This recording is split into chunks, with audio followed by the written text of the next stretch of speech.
As you see in the title, thumbnail, etc., I did what I used to do by accident. A little bit of trolling. So, we'll see how that comes about in just a bit. But attempted invade just kind of fails here. We got our Shogath support, of course, and Gwen having a little bit of a freak out there. Nocturne jungle, Rumble mid, Jin bot versus Sett top, Jarvan jungle. You can see it. Anyway, so the Sett versus Gwen matchup is actually, I don't know, it's confusing. Some people would probably immediately say, oh, Gwen wins, she's anti-tank. And others would be like, haha, Sett beats the crap out of her because she doesn't have the power she once had. Which I'd say is true. Speaking of which, for runes, I'm running Conqueror. I'm happy to just revert back to that, especially in top lane. I feel like I need the extra healing and the extra damage, especially now after her changes. For the kind of game plan, even though I kind of prefer Gwen jungle because I just prefer being in jungle anyway, to be honest. I would take Thresh there if I could more often. I'd play with the intent of just kind of farming, and when we get to the kind of all-in stage, then Conqueror's there when we need it. Otherwise, I'd be totally happy to take Fleet Footwork, Grasp, you know, whatever. Sett does a little bit of emoting here and there, and for the most part, we're going to farm. Sometimes he's going to use an E, and if he just uses all cooldowns, sure, we'll go attack him. Like here, when he uses his E and misses, he throws that into the W for some reason. I think he was trying to time it. And every single time, we're trying to speed through the laning phase here. It's pretty damn boring. Every time he just kind of misses stuff, we can just go in for a quick Q. Or if he just disrespects the full stack Q on Gwen, we can just go for that. And you see we go for it, and then he uses E. But it's okay because we have a bit of a wave, and we've got our Q and our Conqueror stacking. But as you... it's a little dangerous for my tastes. However, this is a Sett push up on my side with jungle top. So what we can do is we can walk in, we can cast Exhaust, and then just walk away. I stay just long enough for him to kind of feel bait. Yeah, you know, feel a little bait. But he goes ahead and he pops his flash. He doesn't pop his Ignite. I'm not sure Ignite would have done it at this point in the game. It might have done. I did make a little bit of a mistake, and I could totally feel him on the Ignite not casting. Does that happen to you? Comment below if your abilities haven't been working the past 2 patches, because sometimes they just don't. I'd like to blame range or something, but it just happens so often. Alright, so first kill to a jungler, and we take a little bit of a lead. Just evening out on the CS now. And keeping it frozen.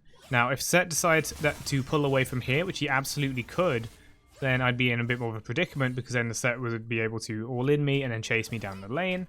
At which point I'd be forced to E backwards, putting it on a higher cooldown. And also just zoned away from minions, because Sett is a dangerous juggernaut. But once again, he's also kind of freezing rather than pulling the wave. I guess he doesn't know how. And this time the Ignite goes through, but I've got ult. He did as well, as you can see, but it's not enough. We do damage, and the jungler's here too. Can you go ahead, push that in? No cannon for Sett. Take an extra wave here. Just about get the mana for another Q and a recall. And hang on a minute, what's that in my inventory? We can't build Gunblade in 2022. That's a Vamp Scepter. As it turns out, I completely autopiloted in the shop and then wondered why I had a Vamp Scepter. So just running with it now. Understanding that AD Gwen really isn't the best, and we haven't even max E. I go for the blasting one to give us some AP. Now he's going a bit... He's lower level than me, so I'm going to press the advantage a little bit. Going to take the true damage, it's okay. Don't actually win the trade here. Remember, Sett has more regen in his passive, in addition to punching twice. But we'll be okay. We got our refillable potion as well now, and we got the Vamp Scepter sustain. We might as well try and get some mileage out of it. For the most part, we just continue the freeze. So, whichever minion wave has more minions, particularly casters and siege minions, will do more damage to the other wave and therefore kill the other wave faster and therefore push. That is how pushing and freezing works. If you're contributing more damage than the enemy wave, or the enemy laner is to their wave on a balanced wave, then you will push. If the wave is closer to a certain side, then that side will get reinforcements first, and therefore that side will slowly begin to push if on equal minions. So for example, if he just keeps it here, or rather, he just does nothing, or maybe last hits only from this position, Okay, there's 3 melees, but that's not quite enough. If the wave is even, just like it is now, he might be able to get it to pull towards him. Fortunately, there were a few too many minions here, so it will at least freeze for a little bit, but eventually the reinforcement time will bring it closer. The other thing to do is to try and break the freeze by completely annihilating the wave. See how many casters we've got stacked up now? It's going to push. Now Jarvan's here, and he's going to... Jarvan can help break the freeze, but a lot of junglers are afraid to do that because if you start attacking minions, the laner gets really pissed off. And then he's going to break the freeze, throw the cannon at me, but I'm okay to let it tank me a little bit. We're going to get rid of the cannon. Now we've got 3 casters, which isn't enough to hold a freeze, but if he's going to punch the minions, works completely fine. But like I said, this can now break the freeze and push them under the tower, which will cause the tower damage to start bouncing it back, depending when the minions come back. So now... with all minions clear, the minions will meet again in the middle, and that's called a reset. Which I'm totally happy with, because I've got a bit of an advantage. I can just hit him from in the bush, use Gwen W to full advantage here, wait for his W to time out. I exhaust him just to prevent his stuff there. It wasn't the best because it had no damage reduction properties, but the little kiting while he does his W is not too bad. Okay. Understanding the teams are... all at dragon, we can go ahead and get ourselves a little plating, maybe respecting Sett teleport. Oh wait, he's got ignite. Never mind. Go ahead, throw the cannon wave under there, recall. Now we're going to work on our Nash's Tooth. In fact, we already have it. Apparently he bans Gwen most of the time, and didn't ban her this time, and therefore lost. Now he's a little newer to Sett, and I think that's okay. He says it there. But last time I did play Gwen against Sett, I got my ass kicked. So, yeah, that's why I'm a little defensive on the matchup until a little bit later. As you should be, to be honest. You don't want to be... like, she doesn't have the level 1 she used to. At least it doesn't feel like it. It should be noted that I don't talk to other Gwen mains. So, I don't know what common consensuses are on Gwen, besides Riftmaker, Conqueror, good. And that's about all I can gather. Unfortunately, this Rift Herald call, I think it was by me, was kind of bad. Although I think we were trying to deny them. And Jarvan steals it and they're able to get the Rift Herald as well. However, our entire bot lane and mid lane are able to come up and they get some kills on the Caitlyn, for example. Sett is quite low, so we just push him in. Who cares? Jarvan's already like... did he die? I don't remember. He was low or dead. So we can just push this forward. Now, look how low he is. What can he do? He uses cooldowns here. I can just back up, wait, and then go in and kill him under the tower. Especially if he pops W. Of course, with respect to his W and his E and his ultimate, we can't just be going in under tower. In any case, we have gold. That's enough for tier 2 boots at least, which will be Lucidities. Always good on Gwen. And as you can see, we got a recurve bow, and we can't have a second Nash's Tooth. That's right, we're getting our Blade Rune King. We've got our Vamp Scepter, and we're gonna use it. Your bot lane to defend because they did push quite hard. The Morgana Caitlyn is quite an annoying lane. The 5-1 Caitlyn now. They end up between a rock and a hard place. I don't know what Caitlyn skin that is, but she do be walking to her doom. With a Herald up top, we gotta stop that. Give me the gold, thank you. Top lane is dead, and it's a Herald that killed it. Looking again, we got a bit of a party in top lane. That gives me some reassurance to push forward a little more. I mean, I'm pretty strong anyway at this point, so I don't mind too much. Push this. Now, Jarvan's like, hey, I can attack you. I'm 3 levels below you. And then you just hit him with a Q, and then you tell him what's up. Give him a little taunt. Keep pushing. As Sett just died. And Jarvan probably has better things to do, like go into his own jungle to try and get some farm. And then face almost certain doom.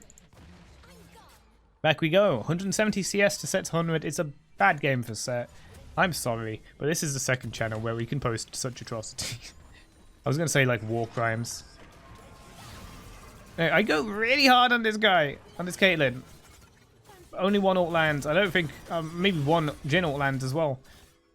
Then I'm stuck here. I'm still pushing. The team is trying to come in. The Nocturne ult never comes, and their entire team has come to reinforce, and my team is still all the way up here. They are just not able to keep up, including Nocturne apparently. Well, Proto Belt does hit over the ledge for the Caitlyn, but the Caitlyn does have the range, the Morgana, the everything, the red buff, courtesy of me, perhaps? And though they will die, they will also get a kill. And a shutdown at that. As the rest of the team get away. 4-1. But a Blade Running King has been finished. Surely nothing can be wrong with that. Going back up to top lane, as any top lane who fails a roam will do, to farm for the next 30 minutes. Take a cannon wave. The AD also helping us a little bit, I guess. Blade Running King is not technically a bad item on Gwen. It just doesn't scale her at all. It does work well with her E passive. Sorry, her E attack speed and her E range, which is being buffed. So if you're able to get lots of auto attacks out and you are Gwen, it will be okay. And it will, on auto attacks, out damage something like Nash's Tooth. But your Q and your ultimate are the real damage dealers with Gwen, so you do not want to be missing out on AP. Try and do a little zoning with the dragon up. Whilst team get here. Trying to hold them off. Sett farming, Morgana looking to do something. Give her a little hit. W, she steps outside the W before continuing. Miss a Q, very sad. But take her down. Blade Running King slow also coming into effect here, as well as the red buff. Jarvan does not go for the ultimate. Bearing reinforcements. Allowing us to just kind of start Dragon with Sho'gav's ultimate ready. And Jin's 4th shots. Caitlyn, I don't know why she's frontlining, but that gets her taken down by a Rumble. She's too slowed to get out of there. Sylas takes a Sho'gav ultimate and doesn't really do much with it. Everfrost's me, and I'm forced to, I don't know, push mid lane, I guess. Which was my mistake, because Jarvan popped over the wall. Now, I have no crowd control to stop him, but I have damage to dissuade him, perhaps. So maybe in another world, that could have worked. Sho'gav apparently did feast, but it looks like he missed feast on the dragon. So he got outsmited by something that deals less damage. Kind of funny. Anyway, quite low on mana, looking for a blue buff that doesn't exist. There it is. We found it. Unfortunately get it smited away by Jarvan. Back to recall, we're going for a Demonic Embrace. Which is good against their tanks, and by that I actually mean one, it's just a Sett. Really, I think Cosmic Drive would be better, but I've decided that getting more tankiness with the Demonic, which is a little more health, 200 more health, will work with our DPS style Gwen with the Blade Running King, but absolutely Cosmic Drive would be good here. Heck, Frostfire would be good here. If you haven't trying for a flank, despite trying to flank 5 people, get scared of 1, and will now run away. The Sylas casts a Nocturne ultimate to protect Jarvan, and it does work.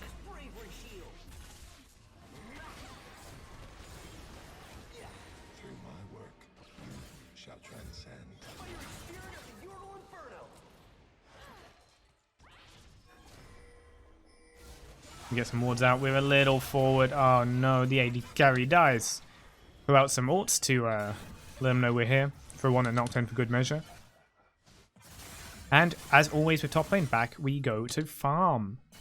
I wasn't joking when we said we do it for the next 30 minutes. 8-1-2 with Blade Running King, by the way. Totally overpowered. Waiting for an item. This time it's Bammy Cinder. Get a teleport in. We're in. Caitlyn is in a dangerous position and she will end up falling. Pushing forward, Sett tries to get one of those cheeky ults.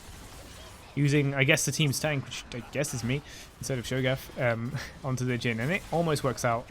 Sylas gets a kill, hits the Zhonya's with their jungler, and almost everyone down. We just go ahead, speedrun Baron. Do we have Jhin? No, not in that particular case. Jhin is out there in the mid lane, being a distraction, I recall this.